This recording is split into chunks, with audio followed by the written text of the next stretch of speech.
This disclaimer was copied without permission.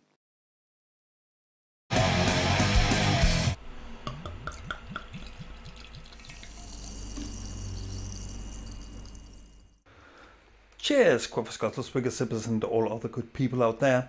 Hopswatch here. So, as soon as Donald J. Trump was diagnosed with COVID-19, some of his opponents, among which I count myself, surprising isn't it, started doing the exact same thing that we on the left accuse his supporters of doing. The left started cooking up conspiracy theories about Donald Trump not really being ill, but lying about it and pretending to be, in order to use it to his political advantage. I'll be looking more thoroughly through that in a couple of minutes, but first we'll have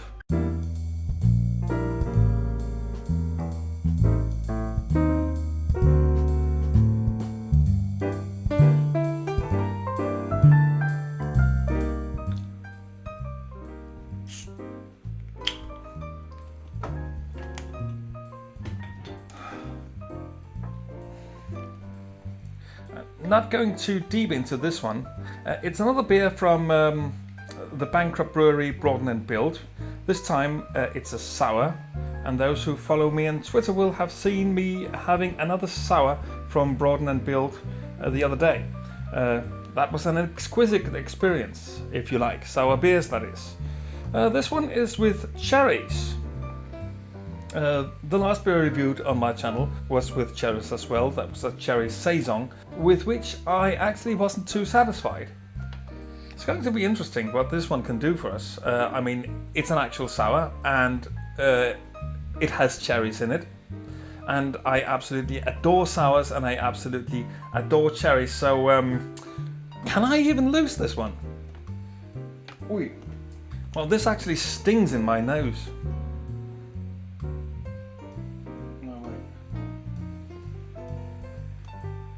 Wow, so this actually stings. This actually stings literally in the nose when you smell it.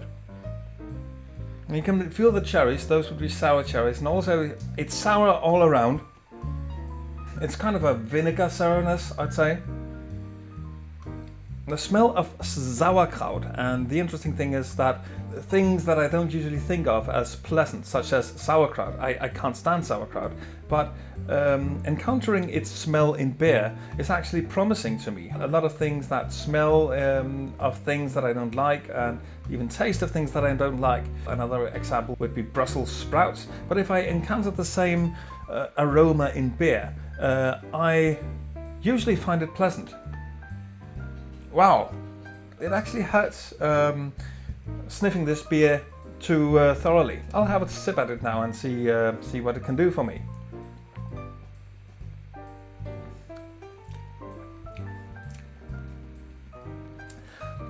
Not much cherry in it. I mean, there's a bit of cherry in the taste, but apart from that, it's just a really nice sour.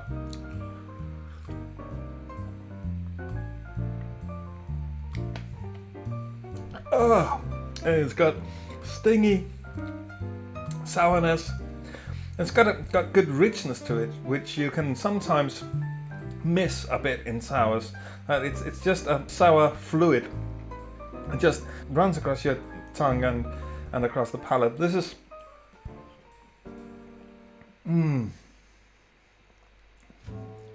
You feel tempted to let it linger just a little back at the gums to really get all of the sourness out of it before you swallow.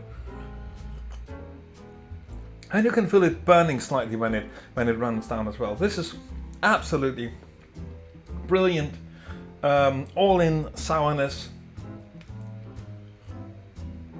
an exquisite piece of work, and a beer that I will definitely recommend anyone who likes sours. Unfortunately, as I've said a couple of times already, the brewery doesn't exist anymore, but that should not hold you back. If you have an option to get this beer, you definitely should. So is this another 6-star experience? Yes, I actually think it is, and getting 2 6-star experiences in a row is quite unique for me. I think this is going to be.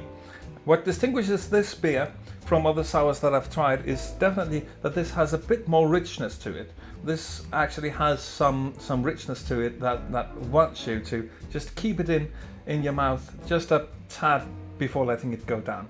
So cheers to Broaden Build, and so sad that they are not around here anymore to make these absolutely exquisite sours. Cheers anyway.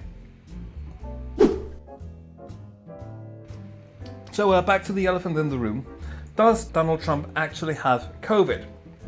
Now, apparently there's a lot of people, on Twitter at least, who suspect he doesn't.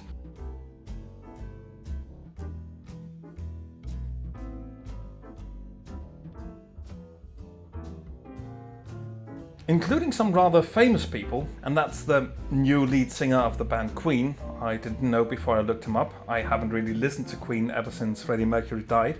And this is a little survey that I made myself. And I can tell you that the number of people voting that Donald Trump was lying about being tested positive was considerably larger at the start of the survey than the number of people who voted he indeed had contracted it. As you can see, it has turned around now, and fair enough, so maybe not so many people believe that he's faking it after all. However, I would say it's still a considerable amount who suspect so. Now I want to explore this a little further, in order to at least explore critically whether the conspiracy that Trump is feigning COVID is even possible. Now, what speaks for the conspiracy that he is actually not sick, but only pretends to be? There's the fact that Trump practically always lies. There are obvious advantages politically of him getting sick, and there are the ones that I found on Twitter.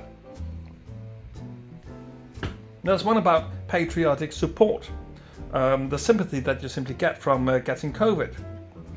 And this Twitter user also made some good points. It enables Trump to get out of remaining debates after the absolutely catastrophic performance against Biden the other day. He can use some "we're in this together" and or "I'm just like you" marketing. He can brag about beating COVID-19 once he doesn't pretend to have it anymore. And when he's not really sick, he will of course easily survive. And then he will, slightly contradictory, declare that it wasn't hard to beat. But let me just start with countering those tweets. About patriotic support, Trump built his policy on COVID-19 being not much of a big deal, claiming it would magically disappear. And that testing was actually causing the high numbers of infected and dead. Those are some deadly tests, I would say. And yes, I know about the interviews with Bob Woodward, where Trump acknowledges the danger. However, I think Trump was actually being more dishonest to Bob Woodward, and he was that because he wanted to appear responsible in Bob Woodward's eyes. And I think Trump was actually being more honest about his actual sentiment when he was downplaying the danger. It is, however, difficult to say. I actually don't really think Trump has an opinion on the matter. He only spews what he thinks is the best thing to say in a given situation. So it could be one or the other, both at the same time, and none of them. When it comes to Donald J. Trump, I still think, though, he is the least dishonest when he is downplaying the danger. That is my personal opinion, for all that it's worth. But just to return to the point about patriotic support, how would a virus that in Trump's mind is trivial cause people to increasingly support him just because he contracts it? He has denied the danger of it all the time, so why would he be increasingly adored for defeating what he and his supporters practically see as the seasonal flu? Now, about getting out of remaining debates. According to the damage report, and there's a link to their video in the description, it's a very interesting video, you should go watch it. Trump himself believes that he won the debate, and he surely wants to do more of these debates before the election. He also wants to do more rallies, because this is how he gets exposure. And he is now barred from doing both.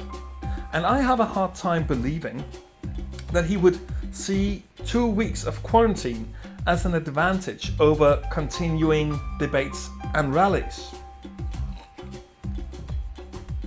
Then there's the we're all in this together perspective. Now, associating with the people who contracted the virus is first of all light years away from what Donald J. Trump would ever do. He thinks of people under him as disgusting garbage, not least the people who fall victim to his policies. He sees them as costly, weak and useless and lazy. And him contracting the disease will indeed throw him into the same category as all those people that he despises. No way he would do that voluntarily, even just pretending. Right now, he isn't even capable of feigning an interest in all the sick and dead people. You know, it is what it is what he's saying. And in a spectacle like the conspiracy just suggests, eventually he'd expose himself as the unempathetic, narcissistic sociopath that we all know that he is.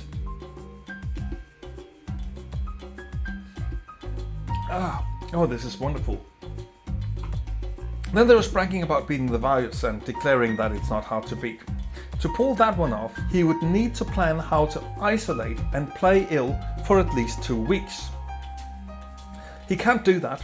He doesn't have the wits to plan a scheme like that, let alone the attention span to pull it through. Also, it's not just Donald Trump who could accidentally expose a scheme like that. Like in practically all other conspiracies, so many people have to be in on it. To begin with, the White House staff, the top of the Republican Party, and now the staff at Walter Reed Military Medical Center. It just takes one of them, anonymously, to blurt to the press what is really going on, and the whole scheme will fall. So, as convincing as those tweets may seem, I don't think they hold up to closer scrutiny, or at least one could pretty easily argue against them. And this is only to counter the tweets. There are other significant points that speak against the conspiracy. First of all, Trump is too stupid to come up with a scheme like that, let alone pull it off. And if it was cooked up by one of his associates, and not by him, Donald Trump is too stupid not to blow cover during the quarantine period of 2 weeks. His attention span hardly allows him to ever finish a point during his press conferences or his rallies. And now he's been moved to Walter Reed Military Medical Center, which makes a conspiracy even more difficult to cover up. Someone will spill the beans, or at least the risk is too high that someone will, before Donald Trump, who, as we know, never can keep his jaws shut, does it himself, bragging about his brilliant career in acting. I'm the best actor. You saw me in The Apprentice and in Home Alone 2. Almost won an Oscar for that one. I'm also the best at pretending I'm sick, and nobody knows as much about pretending to be sick as me. You saw me doing like Cricket Hillary when she had pneumonia, and how I mocked Sergei Kovaleski.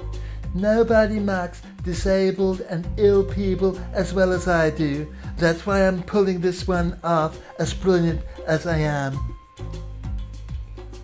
Also, in my view, one of the best reasons to believe he actually has the virus, he has been acting inconsiderately and recklessly about it from the very beginning.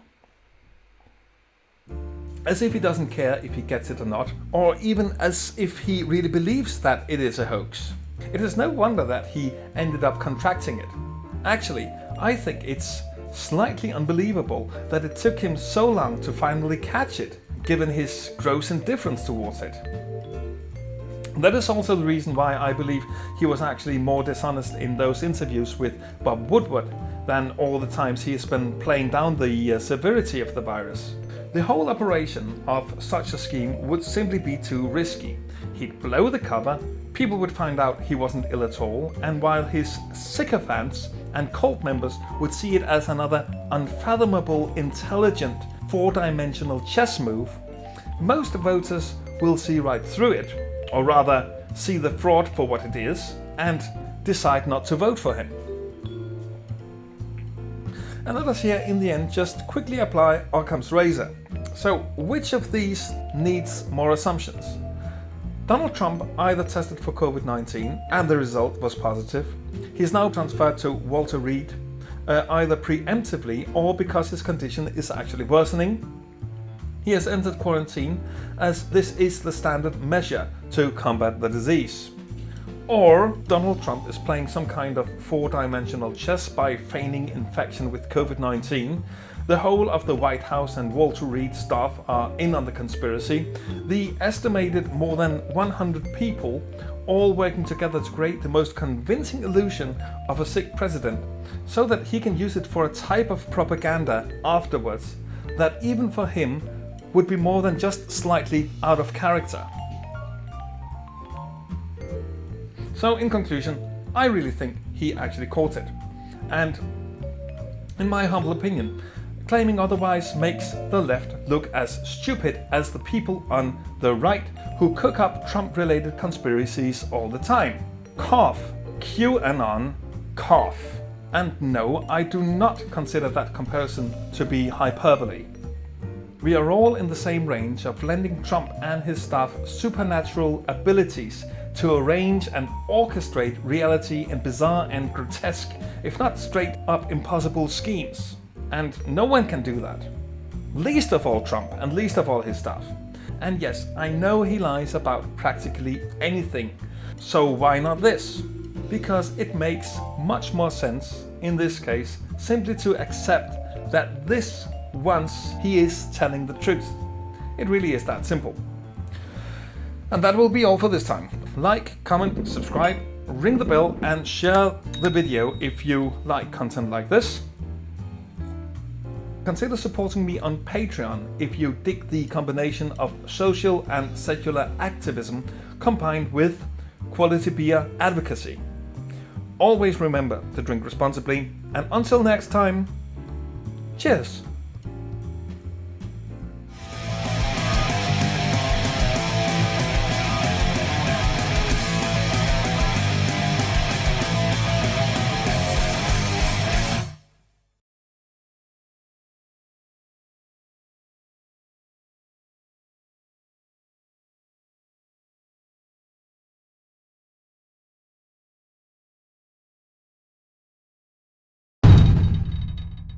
And nobody knows as much about pretending to be sick as me.